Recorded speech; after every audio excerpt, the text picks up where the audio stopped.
He was ready to end his life that sweltering afternoon, until the sound of footsteps in the dust brought a scarred Apache woman to his porch. He didn't know it yet, but saving her would mean facing the noose again, only this time for standing against the world. If this part's already got you hooked, let me know what you think. Down in the comments, give it a quick like, so I know you're with me, and stick around. The rest of their story only gets wilder from here. Tobias Redmont had never planned to see another summer. The land around his place had gone dry early that year, the kind of heat that pressed down on a man's shoulders until he felt smaller for it. His cabin sat alone on the edge of a strip of scrubland. The boards faded to a silver gray by years of wind and dust. A pair of old horses stood under the lone mesquite heads, low tails swatting at flies. Chickens picked lazy at the dirt near the back steps. Beyond that was nothing but heat shimmer and the smell of dry earth. Most mornings were the same. He rose before the sun fed what needed feeding, fixed whatever had broken in the night. No voices but his own and the creak of wood. No reason to speak much anyway. The folks in town didn't come out here and he didn't go to them. 8 years had been enough time for people to stop asking why he kept to himself, though the few who remembered knew it had started the day his wife Sarah and their little girl were taken from him in a burst of senseless violence. There'd been law, but no justice. Since then, trust in anyone had rotted out of him like a beam left to termites. By late morning that day, the sun had turned the air into something you could almost see, moving a wavering sheet of heat between the porch and the far fence. Tobias sat at the table inside the coil of rope on the wood in front of him. He'd tied plenty of knots in his life, but the one he'd been working on all morning was different. His chair faced the far wall where a heavy rafter crossed above. He didn't like thinking on it, but the thought had been there for years, and that morning it had settled on him like it was the only road left.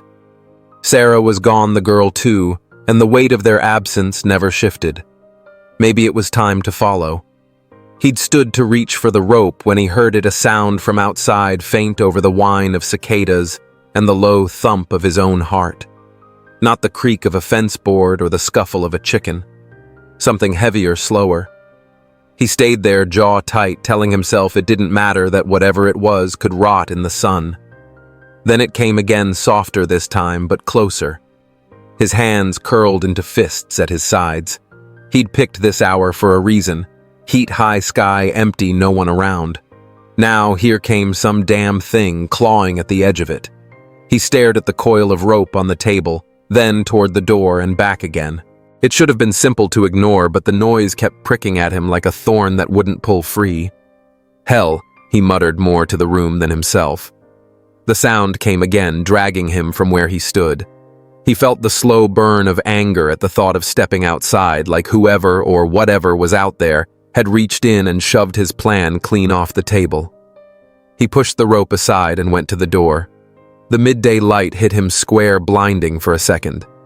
Out past the porch rail, lying half in the dust and half in the strip of shadow from the eaves, was a woman. Her dress was the color of old burlap, torn in more than one place, the fabric stuck to her with sweat and dirt. She was thin enough he could see the bones in her wrists, her hair hanging in dark tangled ropes across her face. And her face, he saw the 2 thick scars right away crossing over her left cheek in an ugly X, the kind of mark you don't forget once you've seen it. Every part of him said to turn back inside. He knew what she was, even before the thought settled Apache. The law out here didn't much care for her kind wandering alone. A man could get in trouble just for giving shelter, trouble he'd have to face if anyone found out. He stepped down one stair, then stopped. She wasn't moving save for the faint rise and fall of her ribs. Tobias stood there too long, the heat baking the top of his head, thinking about the rope on the table. She'd ruined it, that one sound she'd made, pulling him out of what he'd decided to do. If he left her, she might be dead in an hour. If he carried her inside, she might get him strung up just as sure. Either way, peace was gone. "Damn it," he muttered under his breath, though it wasn't aimed at her so much as the corner he felt pushed into. He bent down, slid his arms under her, and lifted. She was lighter than she looked, though the heat pouring off her was like holding a stove lid. He kicked the door shut behind him and carried her to the cot by the far wall. He fetched the basin from the washstand, filled it from the water jug, and wrung out a rag. The first touch of the cool cloth on her forehead made her stir a small sound in her throat, but she didn't open her eyes. He set to work slow cleaning the dirt from her face, careful around the scars. When he got to her hands, he saw fresh scrapes and old calluses, the kind you get from working with rope and wood, not needle and thread. By the time she woke, it was near sundown. She blinked at the low ceiling, then turned her head toward him. He was sitting in the chair by the stove, boots on the floor, elbows on his knees. "You're awake," he said, voice flat. She looked around like she was measuring the space, then back at him. "I'll go," she said, the words rough like her throat was scraped raw. "You're not walking anywhere tonight. Not in the shape you're in." She didn't answer, just lay back down and closed her eyes again. He could see she was still too weak to sit up, let alone walk. He set a tin cup of water on the floor near her hand. Over the next 2 days, they spoke little. He brought her what food he had, beans, bread, coffee, and she ate without comment. When he checked the bandage on her arm, she didn't flinch or thank him, just held still until he was done. Sometimes he caught her looking at the door like she was thinking about leaving anyway, but her legs wouldn't hold her yet. He didn't ask where she'd come from or how she'd ended up collapsed on his porch. She didn't ask why a man would live alone out here with nothing but animals and old tools for company. The silence between them wasn't warm, but it wasn't sharp either. It was the kind you find between two people who've learned that words don't always change much. In the evenings, he sat by the stove and mended tack, the steady pull of the thread through leather filling the room. She lay on the cot, eyes half closed, listening to the faint rasp of the needle. Outside, the sun went down slow over the dry hills, leaving the cabin in the kind of shadow that made a man think too much. Tobias tried not to think about the rope still coiled on the table where he'd left it. By the end of the first week, she was on her feet more than she was lying down. It wasn't something he noticed all at once. It crept in quiet. First, he'd catch her standing at the wash basin in the morning, wetting her hair and letting the water run down her neck like she was trying to remember what cool felt like. A day later, she was out on the porch with the broom sweeping dust into the yard in slow, firm strokes. The next afternoon, he found her bent over the fence line, hands on a post that had been leaning for months. She didn't get it set right that day, but 2 mornings later, he saw the same post standing straight, a bit wobbly, yet holding its own. She never asked before doing a thing. She saw a chore and set to it, even if it was something she didn't quite have the strength for yet. She still moved like someone half-starved, careful steps, slow rises, but there was a steadiness there now. They didn't talk much. Her thank you-s were short, her yes and no-s even shorter.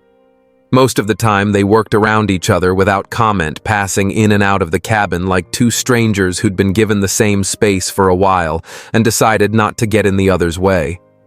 One night after supper, the air heavy with the smell of fried beans and wood smoke, she broke the pattern. He was at the table, the lamp throwing a small yellow circle over the scarred boards. In his hands was the frame that held the picture of Sarah and the little girl, the one he took down from the shelf every night before bed and sat with for a while. She was standing by the stove folding the old dish towel when she said, "You look at that every night." He didn't glance up right away. "It's my family."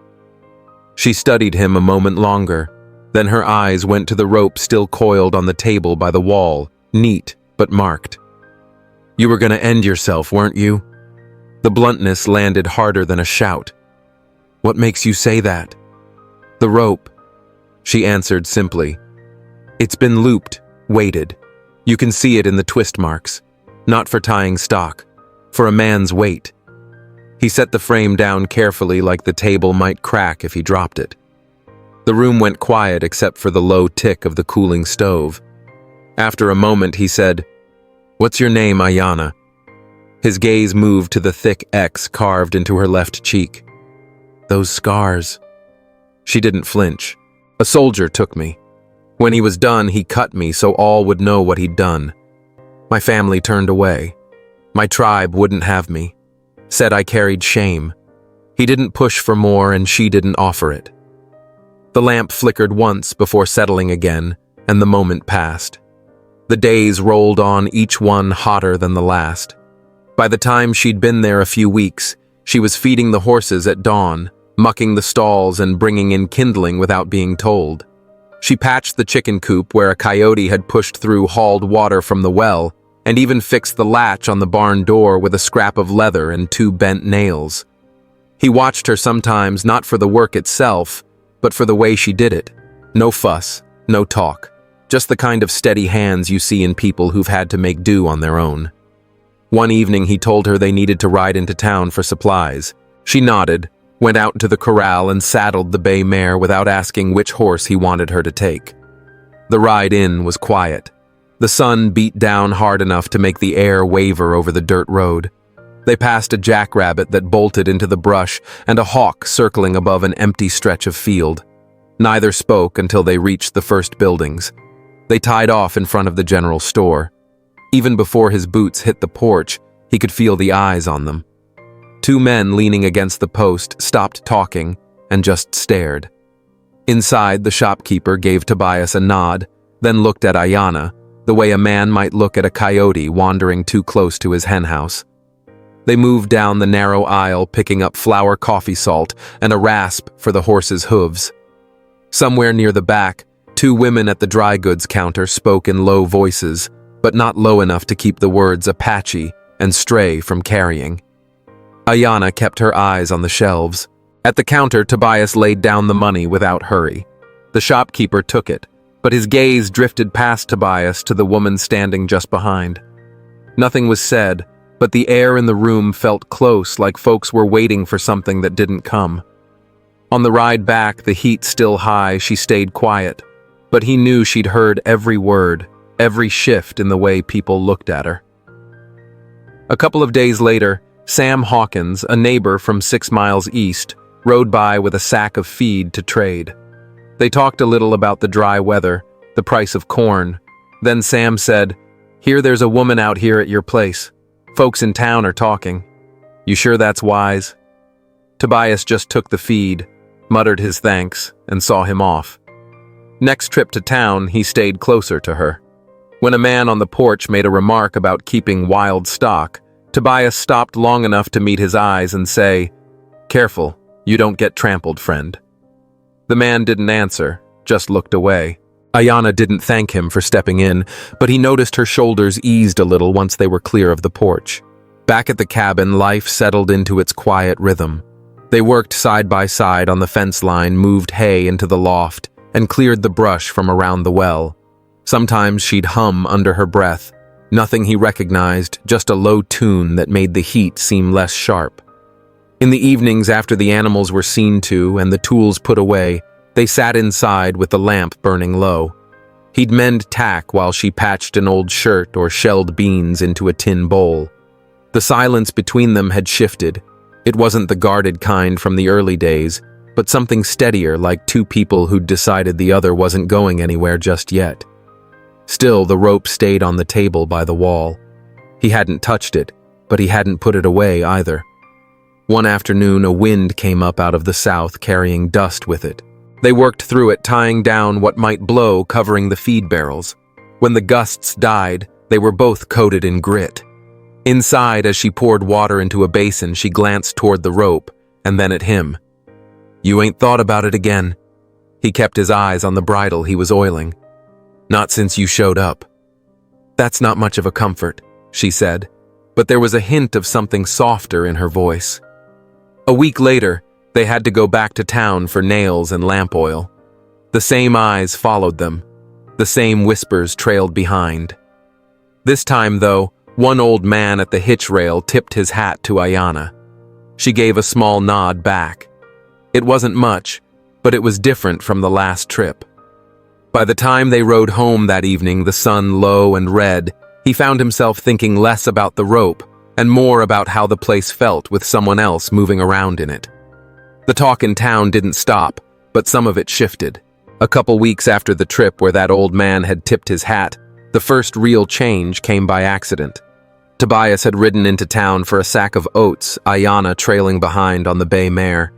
The store porch was busier than usual, kids running loose while their mothers talked near the pump. They were just tying off when a sharp cry cut through the noise. A little boy, no more than 5, had been leaning over the old stone well behind the store trying to drop a pebble in. The board covering had slipped, leaving a gap big enough for him to fall through. Ayanna was off her horse before Tobias could move.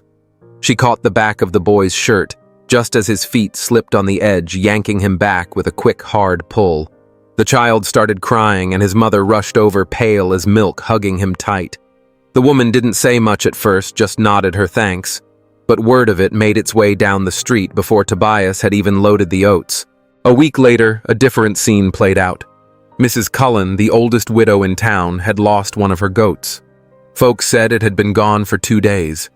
Ayanna overheard the talk while they were in the store and asked Tobias if they could ride out past the low ridge north of town before heading home. He didn't ask why, just followed. Half an hour later, she spotted the goat wedged in a thicket of mesquite, bleeding low. Took them another half hour to work it free. They brought it back to Mrs. Cullen, who patted the animal, and then, after a pause, thanked Ayanna directly. It didn't turn the whole town, but people started to look at her with something other than suspicion. Then came the planting season. Tobias was picking up seed corn when Ayanna noticed a couple of the younger farmers talking about a patch of soil out by the river bend. Too much clay, they said, couldn't get a decent yield. Ayanna listened a bit, then told them quiet but steady about a way her people used mixing in certain ash and broken down brush to loosen the ground. She didn't push it, just offered the words. 2 months later, Tobias heard those same farmers bragging about the fine stand they had in that patch. They didn't say her name, but they nodded when she passed. The real shift came with the drought. No rain for weeks, creek beds cracking grass turning brittle underfoot. Cattle were bawling at empty troughs. The town held a meeting on the store porch, men and women fanning themselves and arguing about where to haul water from. Ayanna waited until they'd all about talked themselves into a corner, then spoke up. She said she knew of a seep up in the hills west of town, one that stayed wet even in dry years, hidden under a tumble of rock and scrub. At first there were frowns, a couple of mutters, but Tobias stood up and said he'd seen her find water for his own stock when his well had run low. That quieted them enough to let her finish. By the next day, a crew had followed her out there, dug the seep open, and rigged a way to channel it into barrels. It wasn't much, but it was enough to keep the livestock alive until a storm finally rolled in. After that, folks spoke to her more in the street. Not everyone there were still hard eyes in the crowd, but enough to make the air feel different when they walked into town. She was no longer just that Apache woman at Redmont's place. She was the one who'd pulled a boy from a well, brought back Mrs. Cullen's goat, given a couple of young farmers their best crop in years, and kept the town from losing half its herd in a drought. Tobias didn't say much about it, but he noticed, and so did she. After the drought ended and the air turned easier to breathe life at the cabin, took on a steadier shape. Chores came in their order sunup to sundown, but they no longer moved around each other like strangers. There was still plenty of quiet, yet it was a different sort of quiet now, the kind that settles in when two people have learned the measure of the other. Some mornings, while he saddled the horses, she'd come out carrying the coffee pot and hand him a cup without a word. He'd take it, nod, and they'd stand there a minute watching the first light hit the hills. Other days, she'd leave a biscuit wrapped in cloth on the fence post where he liked to work, and he'd find it halfway through the morning, the steam still clinging to it. In the evenings, the talk started to come a little easier. Not long speeches, just pieces of themselves given out bit by bit. He told her about the time he broke 3 ribs falling off a green-broke mare, and how Sarah had laughed at him for a week straight. Ayanna told him how as a girl she used to carve little birds from scraps of wood, selling them to travelers, when her people camped near a trading road. One night she was patching his old work shirt by lamplight, the needle moving in and out in a steady rhythm. He was oiling the Winchester by the stove. "You've had that rifle a long time," she said. "Since before the war," he replied. It's the only thing I ever kept polished even when the rest of my life was falling apart." She looked at the rifle, then at him, and gave a small smile that didn't quite reach her eyes. "You keep more than you think." Another time, he found her sitting on the porch steps after dark, the moon lighting her face. She had one of his books open, the kind with pages yellowed from years of heat and dust. "Didn't know you could read English," he said. "I can," she replied, closing the book gently. "But I read slow. My father taught me a little before they sent me away. Words are like seeds, you take them in, and they grow if you give them time." From then on, he sometimes left a book on the table in the morning before heading out, never mentioning it but always finding it back in its place by nightfall with the marker moved a few pages deeper. There were moments that weren't about words at all, like the time he came in from splitting wood and found her repairing the harness, humming low. She didn't stop when he entered, just kept at it, the tune carrying through the cabin like it belonged there. Or the morning she cut her hand on a piece of broken crockery and he wrapped it for her. She didn't thank him, only met his eyes for a second before looking away, but the air between them felt warmer afterward. They were still careful with each other, too much history on both sides to let their guard down all at once, but something had shifted. The rope on the table stayed where it was gathering dust, and he stopped thinking about it at night. When she caught him looking at it once, he just shrugged and said, "Ain't much use for it now." She didn't press for more, only nodded and went back to shelling beans. Bit by bit, trust was taking root. Not because they'd spoken every truth, but because in the day-to-day of shared work and quiet company, they'd started to see they could rely on each other. Out here, that counted for more than fine words. It was a late morning when the heat was already pressing down, and Tobias had taken Ayana into town for flour salt and a few other things. The store smelled of leather and dry grain. She was standing beside him, quiet as always, when the door swung open and a tall man in a khaki coat stepped in. His eyes scanned the room, slow and deliberate, until they landed on her. He didn't say a word, just looked, then moved on as if nothing had happened. They didn't speak of it until they were riding back, the sun at their backs, and the sound of the horses' hooves the only thing between them. "That man," Ayana said, finally, her voice low. "He was patrol." Tobias kept his eyes on the trail ahead. "Yeah, I know." She didn't say more, but he could feel the way she sat stiffer in the saddle, like she was bracing against something she'd already known was coming. 2 days later, Sam Hawkins came by asking to borrow a wrench. When Tobias stepped outside with him, Sam's tone dropped. "That fella in the coat." He went straight to the sheriff's office. "Word is they've put your place on the list. Said he saw an Apache woman in town. No papers, no rights. They're drawing up a warrant." Tobias just nodded, jaw tight, and took the wrench from Sam without a word. He went back inside, finding Ayana at the table mending a tear in a saddle blanket. She looked up at him, reading something in his face. "What is it?" He stood there a moment before answering. "We may need to leave. Tonight, if it comes to it." Her hands stilled, but she kept her gaze on the fabric. "And go where anywhere but here. Once they set their sights on you, they won't stop." She gave a small shake of her head. "Running doesn't change what I am, and it won't change the way they see me. It might keep you breathing." She looked up, then her eyes steady. "And what about you? You'd be leaving your land, your home. For me." He met her gaze. "A home's nothing if you can't choose who's welcome in it." That night, after the chores were done and the lamps were low, he unrolled a map on the table. His finger traced the routes north and west. "If we left before sunup, we could." She interrupted, her voice softer but firm. "If we leave, they'll take that as guilt. And the folks who've stood beside me, they'll look like they were hiding something. You know that." Before he could answer, there was a knock at the door. 2 short, 1 long. Tobias knew that signal. He opened the door to find Mrs. Cullen, her white hair tucked under a sunbonnet, and young Jacob McBride standing beside her. Mrs. Cullen didn't waste time. "We heard about that patrolman. There's talk in town, sure, but not all of it's against her. Some of us remember the boy at the well, the goat, and the water in the drought. You've got friends, Tobias. Don't go running off just yet." Jacob nodded, his hat in his hands. "Pa says if we know when they're coming, we can slow 'em down, long enough to make 'em think twice." Ayanna looked from one to the other, the faintest crease between her brows. "You'd put yourselves in danger for me." Mrs. Cullen's answer was steady. "Danger finds you whether you ask for it or not. But a person who's done right by others has a right to be stood up for." Tobias glanced at Ayanna, then back at Mrs. Cullen. "That's kind of you." "It's not kindness," Mrs. Cullen said. "It's fair." When they'd gone, Tobias turned to Ayanna. "You hear that? You're not standing alone in this." She let out a breath. "Maybe not. But it's not me they're afraid of losing.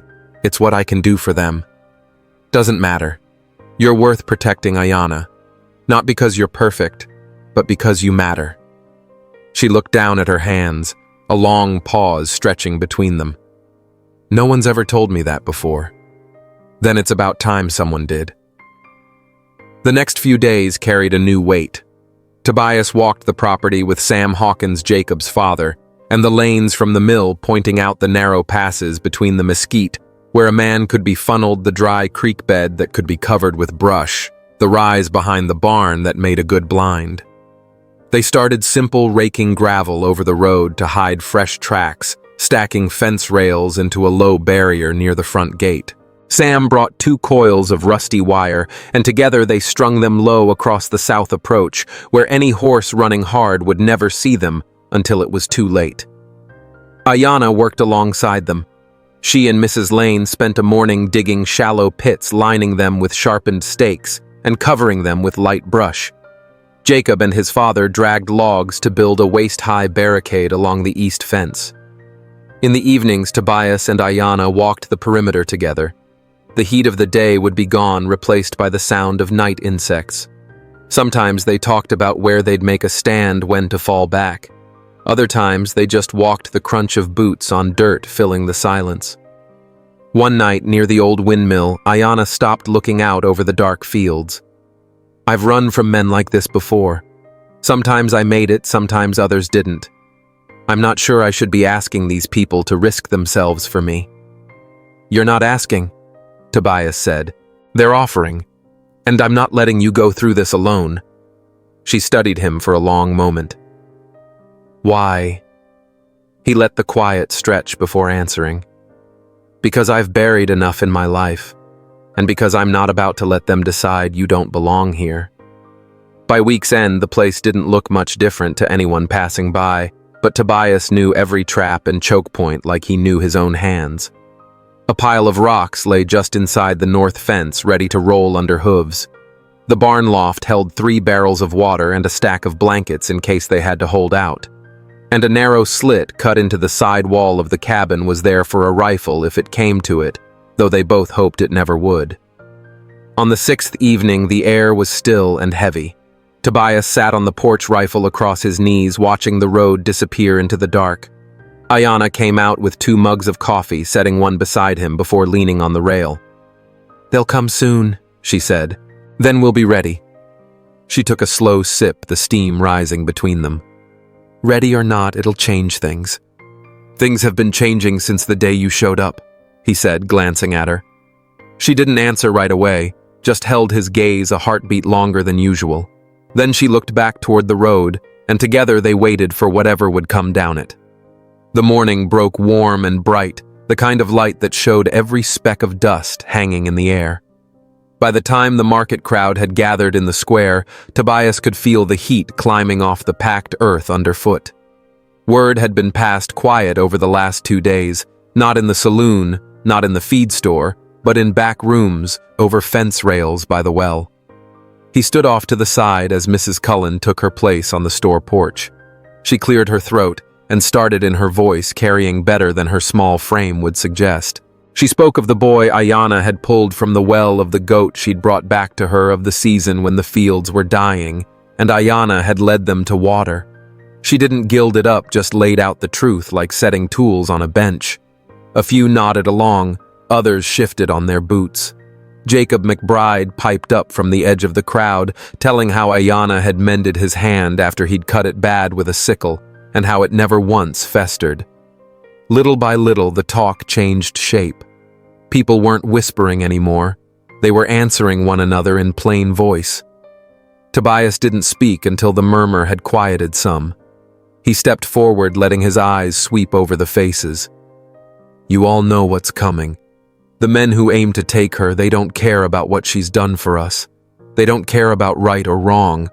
All they see is a mark in a ledger, and if they take her, we'll have stood by while it happened.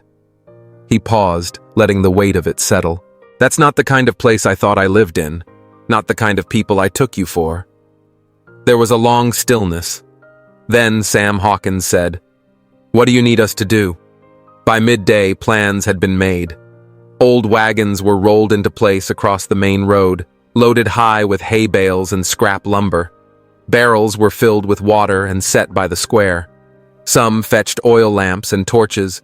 Others brought drums and old washtubs to beat on when the time came. When the sun dipped and the sky turned the color of cooled iron, they heard it, the rumble of wheels, the rhythmic clop of hooves. 2 wagons came first, each with a pair of riders in uniform at the front. Behind them, more horsemen spread out, moving to block the side lanes. The townsfolk were waiting. Fires flared to life along the barricade. The drumming started low and steady at first, then building. Shadows jumped across the walls as the sound rolled through the square. A man in a dark coat swung down from his saddle, stepping forward into the torchlight. We're here for the Apache woman, he called. Bring her out now and nobody gets hurt. Mrs. Cullen stepped forward before Tobias could. She's not yours to take. This isn't a debate, ma'am, the man said, his voice tightening. Hand her over. From somewhere to Tobias's left, Sam Hawkins' voice rang out steady and loud. You'll have to go through all of us first. The line between the 2 sides drew hard in the dirt. Hands hovered near rifle stocks, feet shifted for better ground. The drumming didn't stop. Ayanna had been at the back of the crowd, but now she stepped up beside Tobias. In the flicker of the firelight, her face was calm, though he could feel the tension in her hand as it brushed his. She leaned just close enough for him to hear. I used to think you stood here for me because you felt you had to. I don't think that anymore. He looked at her, the noise of the crowd and the crackle of the fire falling away for a moment. I told you before, you matter, more than you think. Her fingers found his held fast. Then I'll stand with you, whatever comes. The sound of boots on packed earth brought them back. The man in the coat had taken another step forward, eyes scanning the line of townsfolk, maybe trying to measure how far he could push. Tobias tightened his grip on Ayanna's hand, the 2 of them shoulder to shoulder. The fires popped, the drums pounded on, and the night hung in the balance, waiting to see who would break first. The man in the coat stopped just short of the barricade, his hand resting near the butt of his pistol. His voice carried over the crackle of the fires. You've got no authority to stand in the way of the law. Step aside and this ends without anyone getting hurt. From somewhere deep in the crowd, Mrs. Cullen called back. The law's not always right and we don't step aside for wrong. A murmur of agreement rolled through the line of townsfolk, low at first, then growing. Sam Hawkins stepped forward, a pitchfork in his hands, the metal tines catching the firelight. You take 1 step past this line, and you'll answer to every man and woman here. The coatman's eyes narrowed. You're making a mistake. Not as big as the one you'll make if you push us. Sam shot back. Ayanna's hand tightened around Tobias's. She leaned close enough for him to hear her over the drumming. I need to tell you something before this goes any further. He turned to her, the tension in the air making every sound sharper. What is it? She took a breath, eyes fixed on his. If this is the last stand, I want you to know, I can't stay with you. You deserve someone the town will accept, someone they'll smile at in the street. Not a woman they've called bad luck her whole life. Not someone they look at and only see the scars.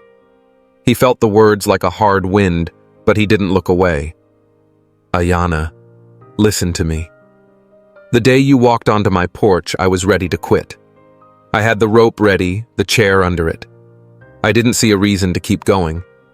Then you were there, half dead.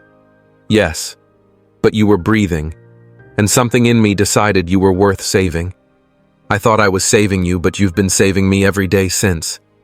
I believe my wife sent you to me somehow, and I'll be damned if I let the only reason I've had to keep living walk away because she thinks she's not enough. Her eyes filled fast, the firelight making them shine.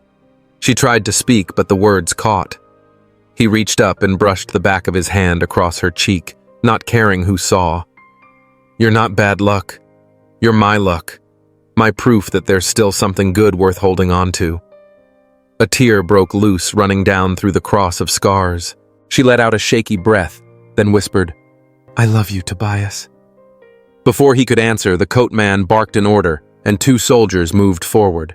The crowd shifted boots, scraping dirt the line holding.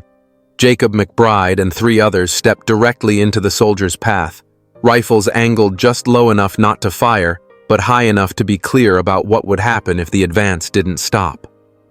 This is your last warning, the coat man said, his voice rising. Tobias stepped forward, Ayanna still at his side. No, this is yours. You push us, and you'll have a dozen witnesses saying you brought violence on a peaceful town. You think the newspapers won't run with that. You think your superiors won't hang you out to dry to keep their own boots clean. The coatman's jaw worked, but he didn't speak. Behind him, one of the younger soldiers looked uncertain, his grip on his rifle loosening. Sam Hawkins added, And if you try to take her, you'd better be ready to take me, my family and every soul here with her. It was a long moment, the kind where even the fire seemed to burn quieter. Then the coatman spat into the dirt, muttered something under his breath, and signaled to his men. Slowly they stepped back, turning their horses toward the road. The drumming faded, replaced by a swell of relieved voices. Ayanna let out a breath she'd been holding since the first torch was lit. Tobias kept her close, his hand warm around hers. By morning, the story had already spread, not just in the town, but along the trade road. Folks came by the cabin with food supplies or just a word of respect. No one called her bad luck anymore, at least not where it could be heard. To many, she was now the woman who'd stood her ground and had the whole town stand with her. A week later, the square was busy with the Saturday market. Tobias and Ayanna walked through side by side, stopping at stalls, greeting people. Mrs. Cullen pressed a loaf of bread into Ayanna's hands with a wink. Jacob brought over 2 fresh apples. People they didn't know nodded in passing, some tipping their hats. For Tobias, the change was as plain as the new green shoots coming up in the fields. He was no longer the man who lived alone at the edge of town, speaking only to his horses. She was no longer the stranger on his porch. They were a part of the place now, and the place had claimed them. One evening, as the sun slid down behind the ridge, and the air took on that cooling edge that meant fall was near, Tobias and Ayanna walked the main street together. Children ran ahead of them, chasing each other through the dust. Laughter came from the saloon's open windows. Ayanna glanced at him, her eyes softer than he'd ever seen them. I used to think there wasn't a place in the world for me. Now, maybe there is. He smiled, not big, just enough for her to see it. You've got one now, and it's not going anywhere. They reached the end of the street, turned to look back at the market lights glowing warm against the coming dark. Without a word, she slipped her hand into his, and together they stood there watching the town they'd fought for, and that had fought for them, settle into the night.